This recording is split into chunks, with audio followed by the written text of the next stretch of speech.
The film commences with a band of pirates unwinding after a successful mission. During a break, one of them strolls into the forest for privacy and stumbles upon a cave. While exploring it, the ground suddenly shifts beneath him, and he vanishes into the hole with a startled cry. His disappearance remains a mystery to the outside world. Meanwhile, amidst a Japanese machine gun nest dating back to World War II, a wealthy man known as Tycoon and his alluring girlfriend discuss their excitement about the location. Tino, the leader of the mercenaries hired by Tycoon, notices the former military engineer gazing into the distance. Panic ensues when a scream echoes from within the machine gun nest, startling the group. It turns out to be one of Tino's men emerging from the nest, brandishing a skull in an attempt to spook the others, followed by a bout of his own laughter, passing off the episode as a prank. Following the incident, Tycoon reprimands Tino for the unruly behavior of his men, assuring that such antics won't recur. The last two henchmen in Tino's group tease each other with the found skull, adding a light-hearted moment amidst the tension. To investigate the machine gun nest further, Tycoon brings a Japanese scientist along. During the wait, the engineer queries Tino about Tycoon's motives and what he's seeking within the nest.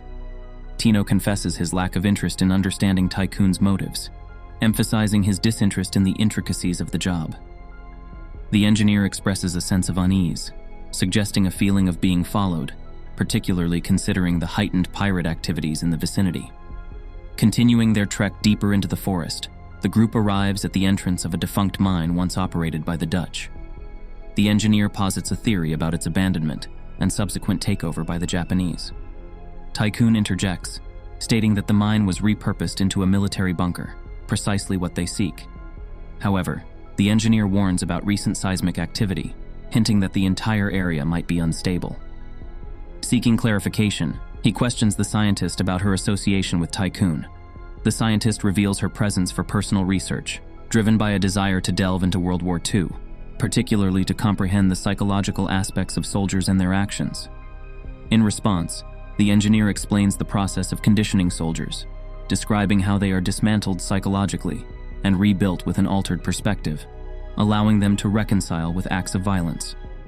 Amidst their investigation inside the mine, the group is suddenly ambushed by a barrage of gunfire from pirates.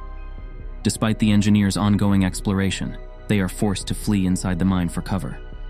In the rush, one henchman entering last discovers a thrown grenade too late to evade it. The explosion renders everyone unconscious, causing the mine entrance to collapse, trapping them inside. Upon regaining consciousness, the injured henchman is found buried under the rubble. The engineer alerts Tino that their exit is blocked, emphasizing that they must find an alternative escape route. He suggests descending further into the mine, acknowledging the uncertainty of finding another exit. This proposition sparks a heated debate among the group about the coincidence of the pirate attack and their mission's secrecy. Confronted by their uncertainties, Tycoon initially insists that their operation is clandestine, leaving no possibility of others knowing their objectives. Annoyed, the engineer demands transparency, leading Tycoon to disclose the truth. He reveals their quest for a Japanese military commander's treasure, deciphered from a set of decoded papers. Despite the engineer's skepticism about its existence, Tycoon maintains that although the treasure isn't located in the Philippines, they believe it might be concealed within the dead mine they currently occupy. Before tensions between the engineer and Tycoon escalate, Tino intervenes, prioritizing their urgent need to find an escape route over their disagreements. He reminds the group of the immediate concern, seeking a way out of the mine. As the group ventures deeper into the mine, sudden illumination floods the area, accompanied by the blaring of a war propaganda song from concealed speakers. Perplexed by this unexpected activation, considering the assumption that the mine had been abandoned for ages, confusion envelops everyone. Tycoon raises the possibility that the mine's recent disturbance might have triggered this event, but Tino dismisses such implications. Tycoon points out that since the entrance was undisturbed, there couldn't possibly be another party present. Despite the eerie circumstances, the engineer views this development positively, surmising that the activation implies an alternate exit. Room after room unfolds before them, containing an assortment of bottles, hazmat suits, shelves, and unsettling imagery. They stumble upon what Tino identifies as a communication center. As the Japanese scientist studies a map affixed to the wall, Tycoon approaches her. Meanwhile, unbeknownst to them, a figure donning a gas mask briefly appears behind one of the henchmen, vanishing before anyone notices. The map the scientist inspects seems to outline the mine's layout, indicating references to the 25th Area Army, confirming Tycoon's belief that this was a hideout of a Japanese commander. However, the engineer suspects a deeper layer to the story and confronts Tycoon, pressing for additional information. Despite Tycoon's resistance, claiming it to be a standard bunker, knowledge he asserts from his military background, the engineer remains skeptical and insists there's more to uncover. As they explore further, the Japanese scientist unveils a startling revelation. They've stumbled upon the operational center of Unit 731, a clandestine facility infamous for conducting gruesome experiments in biological and chemical warfare through lethal human trials. Shock and dismay grip the group at this unsettling discovery. However, Tycoon's girlfriend brushes off the gravity of the situation, citing that everyone was compensated for their job. Tycoon claims ignorance, stating he wasn't aware of the nature of their mission, making it impossible to prepare them for the unknown dangers lurking ahead. Inquisitively, a henchman questions the connection between Unit 731 and the commander's treasure, suspecting the unit's existence to be a cover-up to deter intruders. As they delve deeper, they encounter a bunker where Tino decides to split the group. Tycoon and his girlfriend insist on continuing the search for an exit and pursuing the commander's treasure. Meanwhile, 3 members stay behind to tend to the injured man. Tino's group stumbles upon another chamber containing cages, where Tycoon discovers an Australian government-issued helmet, signifying that the prisoners were likely war captives. Tino assumes they were subjects for the military's experiments, but Tycoon refutes this notion.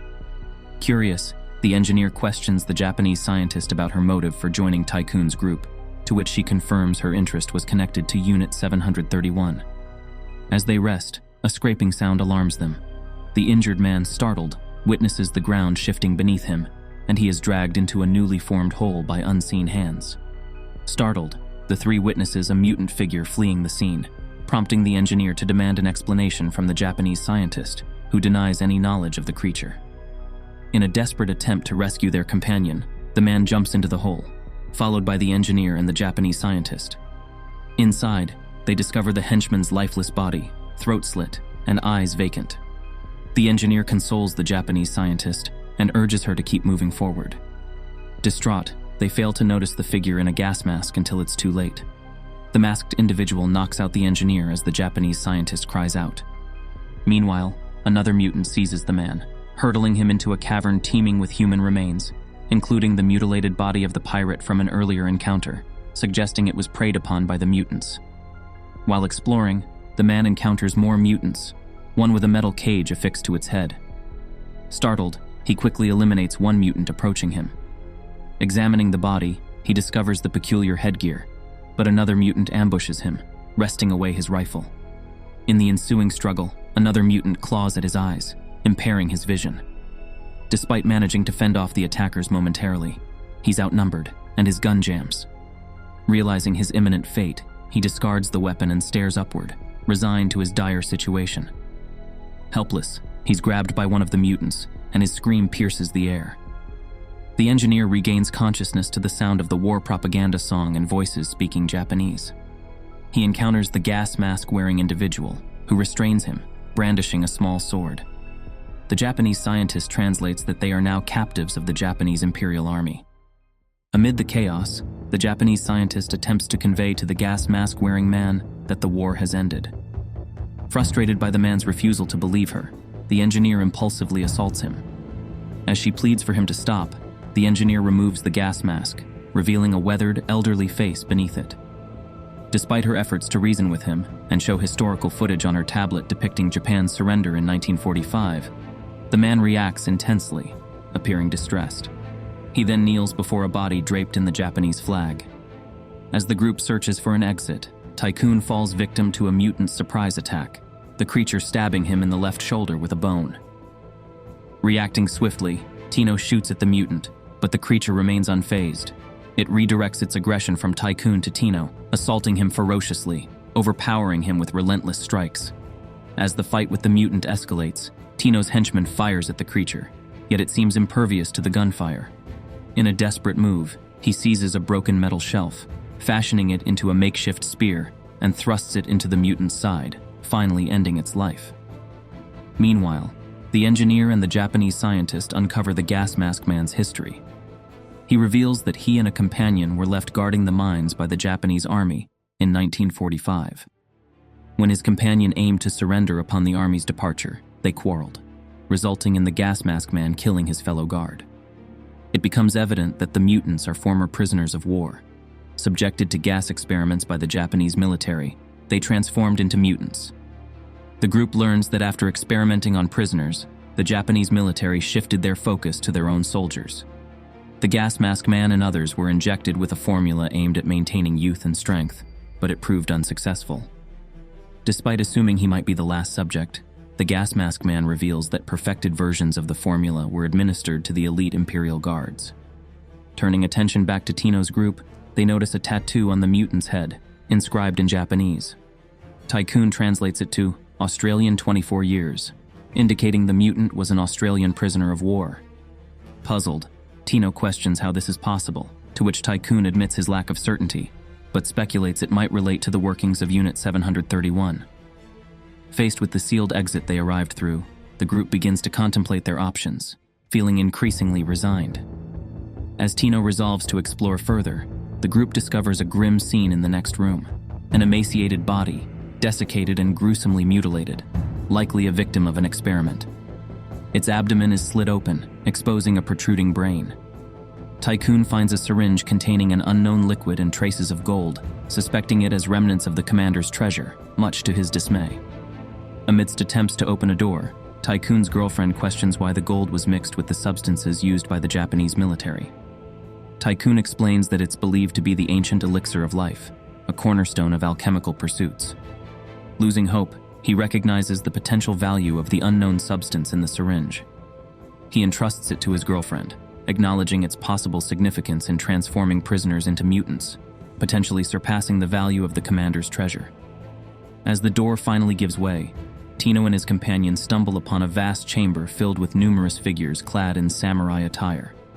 It becomes apparent that they've encountered the Imperial Guard, subjected to the experiments. The group faces a sudden surge of activity as the figures in samurai attire become animated, advancing menacingly. Despite Tino's warnings, their gunfire barely affects the approaching figures. Tino directs Tycoon and his girlfriend to move forward while the henchman stays behind to confront the oncoming threat. As they escape through a metal grate into the drain system, Tino's companion is killed. Reaching the cavern where the henchman perished, they encounter his mutilated body.